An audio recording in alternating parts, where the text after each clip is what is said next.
Thank you so much for coming to talk about your son. It was a pleasure to have him and help me with my testing ability. That's what this course was for.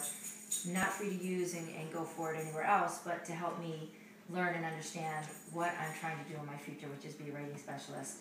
And Rico was a joy to have. He was very cooperative, and that's part of his strengths. He was so well-mannered, and he knew ahead of time what he had to do, which was a real pleasure. He was ready to help me, which was nice. His other strengths were his word list. He read them with no hesitation. He went through each level and had no issues, which was a big help in determining where to start his levels off. Another strength he had was his fluency when he read. It was fluent without any frustration. You know, he read it through and kept going, which was good. He retells a story. After he read, I had to ask him, please tell me the story in your own words without me telling him anything, and he had to retell it back to me. And he did that with the beginning, middle, and end, so he knows the structure of a story, which is good. His other strength is his background, especially in the areas of nonfiction.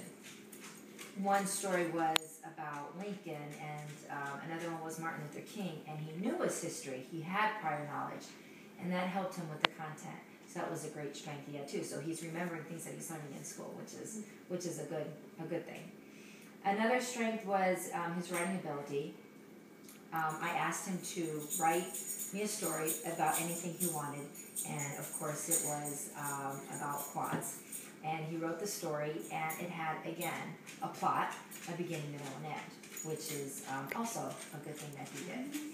So, and his handwriting was readable. I could read it with no problems. A little bit of a slant, but it was still readable and no problems. I can understand everything he was saying. So then his areas of weakness, not many. Reading the passage, Rico would skip words or miss the whole line, which I think was a sign of, if he didn't know it, he would just pass it by. And, I don't know why. There could be a couple of reasons, and I'll get to that later. Another area that he can improve is comprehension questions. And we find that a lot, even being a teacher now in the high school. If the student doesn't understand exactly what they're reading, then they're not going to comprehend. And I found that although he was reading fluently, he didn't remember what he was reading. And that's as it got more difficult. He had that difficulty with comprehension. And I'll give you some pointers on how to help him with that. And the last part that I would like him to improve is punctuation and sentence structure.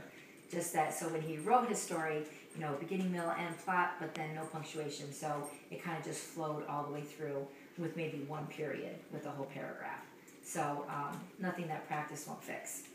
So my recommendations, and again, are just from my experience in class and just things for you to think about, is to work on his comprehension skills. So maybe have Rico retell a story after he reads something, after he sees it on TV, or after you go somewhere, maybe have him just retell it and see how much he's actually remembering. Another way you could do it is to ask him to summarize. If he has a reading assignment at home, say, Rico, just summarize, tell me a little bit of what it was about. Instead of him trying to remember everything, maybe if he can get the key points, that would be helpful for him. Another thing that I recommend is story maps or graphic organizers. And there's a bunch of different ways you can do that, and I have some sites that you can look at. But even just writing it down and keeping track of characters, of setting, main points that happen in the story, maybe if he writes it down and he can go back to it, it would help him with that. Especially, I don't know what's going to happen in school, but I know some schools have accelerated reader, and when they get tested on it, and if he can go back instead of reading it all over again, if he could just look back at his notes, that might be a big help. Other types of writing, to go back to his writing ability, although he could tell me a story in his writing, the punctuation can lead to difficulty, so you don't know if it's clear where the story is going. So it might be helpful for him to look at his sister's writing, because especially when she goes to college, she's going to have writing courses, and she's going to have to write stories, and she'd say, Rico, look at my story. What do you think of this? And as he sees the punctuation, he'll be like, oh, I'm supposed to put that in there. Or when you have to write up your forms, even if he just looks at it to see oh, mommy has to punctuate too. It might help him to see different things going on, and because maybe he's not seeing enough of it right now. So that might be helpful. So I gave you some websites. A really good one that anybody can use is www.studyisland.com, and I have written these down for you. It's a great site. I use it at school. I've actually seen it used in Carbondale also, and I know they have it in school, and maybe you can use it at home. They have fun games. They have stories that he can use, and it's something that he may see at home and then go to school and see it and be like, oh, I know this, and it might be easier for him to use. Another great one is www.scholastic.com, and that you can go on and pick the topic. And because he's into his karate and quadding and all that boy stuff, instead of it being a story that he might not be interested in, you could focus on what he likes. History, and he likes the history stuff, and you could tell that by his background knowledge that he's more interested in that. And usually boys are. And then I also found another one, PBS Kids, and I think you remember that when we were younger, PBS. They still had, it's still there, and it looked really fun for him, cartoonish, younger, and it had games, and it would have comprehension skills on there too, and writing skills. So just, you know, even if his sister is like, oh, look at this cool website, and then maybe he'll get interested and put it in the favorites, and every once in a while when he's bored, you could say, hey, why don't you try this website, and maybe he'll get interested in it.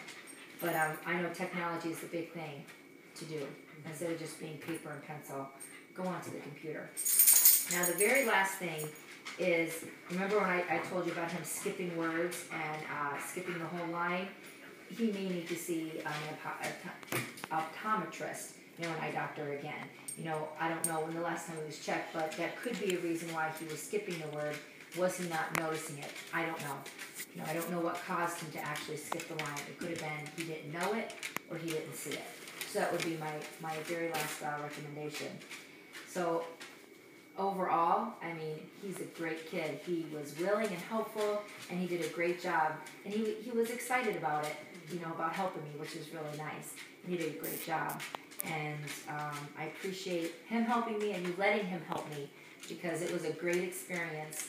And he actually did just like my program thought he would do for his age group and what he was supposed to do. So he did a great job, and I appreciate it. And I want to thank you very much. Thank you very much. It was a pleasure. Thanks. You're welcome. Cut.